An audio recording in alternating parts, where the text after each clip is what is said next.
শুধু দর্শক, জাতীয় প্রেস ক্লাবের সামনে আমরা এই দুইজন ভদ্র মহিলাকে দেখতে পাচ্ছি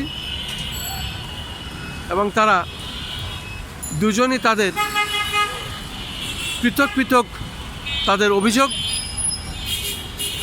তারা বেশ কিছুদিন ধরে জাতীয় প্রেস ক্লাবের সামনে এভাবে বসে বসে তারা ব্যানার এবং তাদের কথাগুলো বলেন, সাংবাদিকদের শরণাপন্ন হয়েছেন।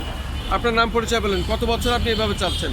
আমার নাম ঝর্ণা বেগম, আমি থানা বেতাগী, জেলা বরগুনা, গ্রাম দক্ষিণ করুণা, পোস্ট কাজিরহাট। আমি কত বছর এইভাবে মানববন্ধন এই করছেন? জায়গায় আমি 4.5 বছর। 4.5 বছর। এখন আপনার দাবি কি প্রধানমন্ত্রীর কাছে? এখন আমার দাবি, আমি প্রধানমন্ত্রীর কাছে আমি সাক্ষাৎ চাই। সাক্ষাৎ চান? ওকে, আপনাকে ধন্যবাদ। আপনি কোথা থেকে এসেছেন? এই যে আমি দেখতে পাচ্ছি আপনার যে ব্যানারটা, এখানে পত্রিকা তো ছাপানো হয়েছে, মানব জমিন সব জায়গায় দেখতে পাচ্ছি, এবং আপনার কোলে একটা শিশু বাচ্চা, এই পাশে আপনার ছবি, এবং সম্মিলিত প্রধানমন্ত্রীর কার্যালয়ে আপনি গেছেন, সেসব বিষয়েও আপনি দিচ্ছেন। আপনার নাম পরিচয় দিয়ে বলুন, কি চাচ্ছেন আপনি, কোথা থেকে এসেছেন? আমার নাম শেফালি বেগম, আমার বাড়ি জয়পুরহাট জেলা কালাই থানা।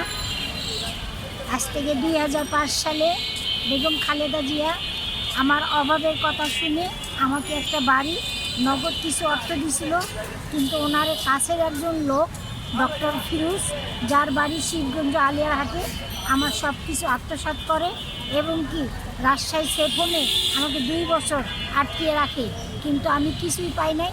যেহেতু এখন বর্তমানে তারেক জিয়ার সরকার দেশে আসছে, আমার এলাকার ছেলে, উনিও ইতিম, আমিও ইতিম, ওনার কাছে একটা দাবি, আমার জিনিসগুলো যেন আমাকে ফিরে দেয়, আমি যেন একটু সামনের দিকে চলতে পারি, এই দাবি নিয়ে দাঁড়াইছি, আর কিছু না। মাননীয় প্রধানমন্ত্রীর কাছে এই দাবিটাই এই দাবি আমার। আপনারা ওগুলো ফেরত চাচ্ছেন আপনি? শুধু দর্শক শুনলেন, এই দুজন ভদ্রমহিলা দুজনই আসলে মুসলিম পরিবারের সন্তান, এবং তারা এই মুসলিম পরিবারের যে তাদের বোঝা যায় তাদের পোশাক আশাক, তাদের কথাবার্তা এবং তাদের ব্যানারে যেটা আছে আমরা দেখতে পাচ্ছি, তারা তাদের ধর্মীয় রীতিনীতির মধ্যেই তারা আছে, এবং তারা তাদের দাবি আদায়ের লক্ষ্যে জাতীয় প্রেস ক্লাবের সামনে সাংবাদিকদের শরণাপন্ন হয়েছেন এবং মাননীয় প্রধানমন্ত্রীর দৃষ্টি আকর্ষণ তারা করছেন। আমি খন্দকার মাসুদুজ্জামান, জাতীয় প্রেস ক্লাবের সামনে থেকে, রাজধানী ঢাকা।